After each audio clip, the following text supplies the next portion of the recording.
Nos encontramos en el American Airlines de la ciudad de Dallas, Texas, donde en esta noche la UFC 185 se hace presente en esta ciudad en una pelea por el título mundial del peso ligero dentro de las 155 libras. Anthony Pettis se enfrenta al primer retador, Rafael Dos Anjos. También en una pelea coestelar, dos grandes guerreras, Carla Esparza, la Cookie Monster, se enfrenta a Joanna Trencherski. Desde este lugar de Dallas, Texas, les traeremos los pormenores de la UFC 185. Hello everybody. I am confident person, and like I said that I'm gonna do this, that I'm gonna be a new champion, and I did it, you know. I'm here and I got my baby. I got so many emotions before the fight, and I knew it that I'm gonna win, but I didn't expect that it's gonna be in a second round. But I'm happy I could finish the fight in the first round, but I want to take it easy because it was 5 rounds fight, so yeah, I did it in the second round. Just the layoff, maybe he gained more weight than he thought he was going to gain. So I'm not holding it against him. If it was something he's done like more than once, then I would have been a little bit pissed. But no, Darren's a good guy. You know, it's a great fight. He came in, he was kicking me pretty hard. He kicked my inside leg and he did a spinning kick, and I'm in pain. So if it affected him mentally, I didn't. Master Rafael was happy with everything. He didn't want me to look down so much. So I need to stay more sharp. That was one of the things, and when I went to the ground, more pressure, you know, and I think pressure on him. Like you said, I know he missed weight, so just in case he was feeling it, I was going to give him that extra pressure just to make sure I push him over. Yeah. Every day, no matter how many times I lose, because I got a little flack when people said that I don't know how to lose. Someone equated that to not knowing how to learn.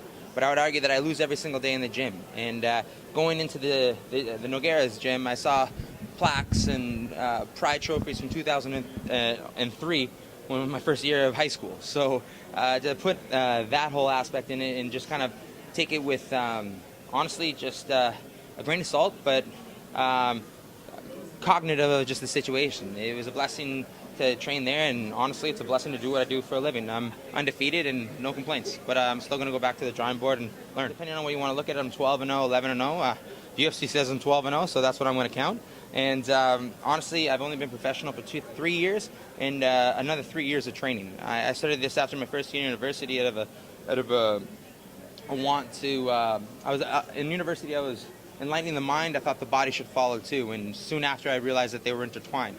So I'm pretty much just on my journey and just beginning. The average median age for my weight class is 31. I don't lose rounds, and I don't know how to lose. So I'm happy. But with that being said, going back to the drawing board, I'm the kind of fighter that looks better in the longer the fight goes. I wanted to go 3 rounds because I got enough for 6 rounds. So I'm just going to keep doing me and just break my opponent. And it took Stella to find her groove in the second, but she did it. And boom. Lose, you're like, man, it's very important for me to win. That's part of this job, is being a winner, you know, and so you want to make sure that you do it right. You don't go out there and be reckless. You know, last time it was kind of like tunnel vision. I'm going to go out there and just destroy this guy. Next thing I know, I'm the one on the canvas, you know. So this time it's just wait, pick your time, and it came. That's what I thought it would. You know, he moved about the same. He did everything almost the same, except for he was very smart about keeping his hips back if I came in close. You know, he jumped back, and that was kind of part of the game plan to get him back into the cage, was to feint a little bit, make him think I'm going to take him down, get him to jump back a little bit, and then close it. Unless you're with a huge team, you know, like your Jacksons or your AKA or Black Zillions, it's hard for a smaller team like us because, you know, everybody wants to train where there's more heavyweights. Well, I got to train where I'm paid to train, you know, and where our base is. So I'm kind of stuck there, and whoever we can bring in, we're very appreciative of that. But yeah, it's very tough, you know. It's very tough for guys to come in there and every time I caught him with like a little shot, and he would like grunt a little bit, he would like give us a little, like as if he was wanting to just go for it, but hold him back a little bit. But he was there throwing down, man. He was there all the way, and it was a question of time for me to get on rhythm. And I knew the shots were there. I wanted to land. It was just a question of making him miss, staying on rhythm, and being comfortable in there. Defensively, he's poor. He leaves himself open when he stands in the pocket and throws shots, and that was the whole plan. Get in a fight with him, get out, counter him.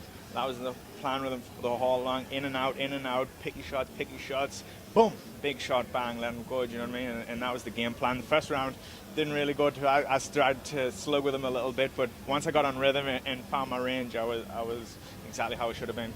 No, Nothing mentally like that.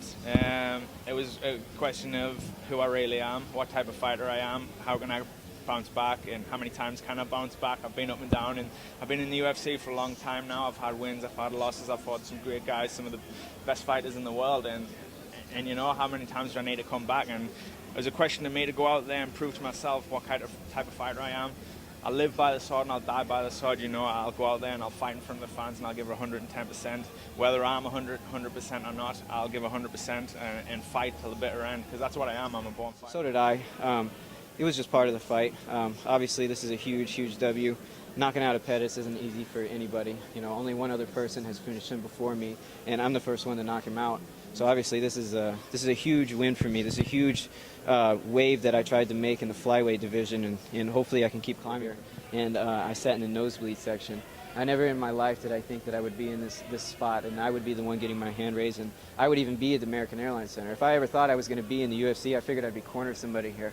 You know, I can check off something on my bucket list. I can check off one of my lifetime achievements, because this is a dream come true tonight. Decisions to make. I'm going to head home now. My girlfriend's living in London, so we're going to sit down and have a chat. But yeah, I'm definitely planning on going out there.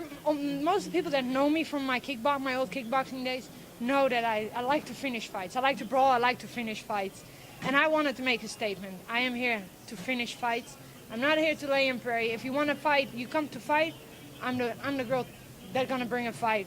And laying and praying is not my thing. And yes, I just hope the fans liked it and they enjoy it. Nos encontramos adentro de las instalaciones del American Airlines de la ciudad de Dallas, Texas, donde en esta noche la UFC 185 ha llegado a su culminación en una cartelera donde Rafael Dos Anjos venció claramente por decisión unánime a Pettis, ganándole así el campeonato y siendo el nuevo campeón en el peso ligero mundial. De la misma forma, Carla Esparza no pudo contener, no pudo detener los golpes y la andanada de golpes que Joanna le dio, y en el segundo round perdió su campeonato y ahora es una nueva campeona, Joanna. Así, de esta forma hemos traído para ustedes desde la ciudad de Dallas, Texas, para Verea Visión, Nazón Domínguez, Elisúa Domínguez.